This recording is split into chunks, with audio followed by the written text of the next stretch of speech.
the global heat wave, the global sea heat wave, on the oceans has been going for well over a year. This is from Professor Elliot Jacobson. We are now at 459 consecutive days and counting of record global sea surface temperatures beginning March 14, 2023. Another reason this is horrifying, other than just the fact the oceans are heating up and it's killing a lot of the ocean life, is the fact that the reason climate change has not actually happened quite as fast as many predicted, and instead has been slightly slower, is because the ocean has been absorbing more than we thought it would, than scientists thought it would. And I'll just throw in here that 99.7% of all peer-reviewed studies show man-made climate change exists. For those who say, oh, well, it's not official, it's not well enough studied, climate change and climate crisis are actually the most studied, present day ongoing event, I'll say, natural event. And when I say natural, I don't mean not man-made. I just mean of the natural world. Professor Elliot Jacobson then continues, this mayhem started well before last year's El Nino had any influence. Expecting ocean temperatures to return to their pre-2023 levels this year is a fantasy. I've often marveled at the use of like El Nino and La Nina. I mean, I'm not saying they don't exist. They clearly do exist, but mainstream media or the people who want to pretend this isn't happening, they just point to various new things. They're like, atmospheric river, El Nino, La Nina is why it's happening.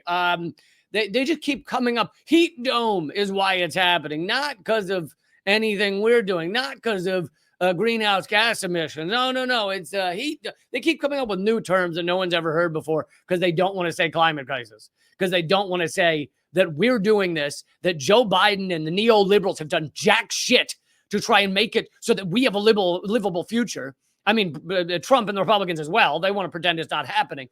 But again, the two parties, look at the same. They're the same. And Joe Biden has actually pumped more oil and more fossil fuels than Trump did. Okay?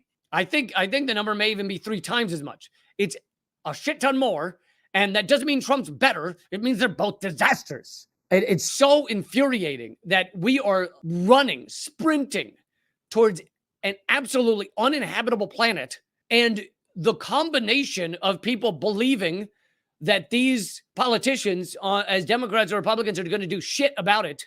And the combination of that with the people saying, oh, no, it's not happening. Oh, I'll just stick my head in the sand longer. And here's Adam McKay. Adam McKay, many of you know, wrote and directed the film Don't Look Up, which is perhaps the best comedy movie that has been done on climate change. Most people are smart enough to figure out that although the movie's about an asteroid, it's actually about climate change. Some are not smart enough, which is sad. So I interviewed him back on Redacted Tonight, where he said he was a fan of my show. But I also would just like to remind everyone that I deserve some credit for Don't Look Up, which was Netflix's either first or second most watched film ever. And the reason I deserve some credit is because when Adam McKay was on Redacted Tonight, long before Don't Look Up, I told him, Adam, why don't you make a film about this, attach Jennifer Lawrence, and then everybody will watch it, and then they'll all know that corporations own our government.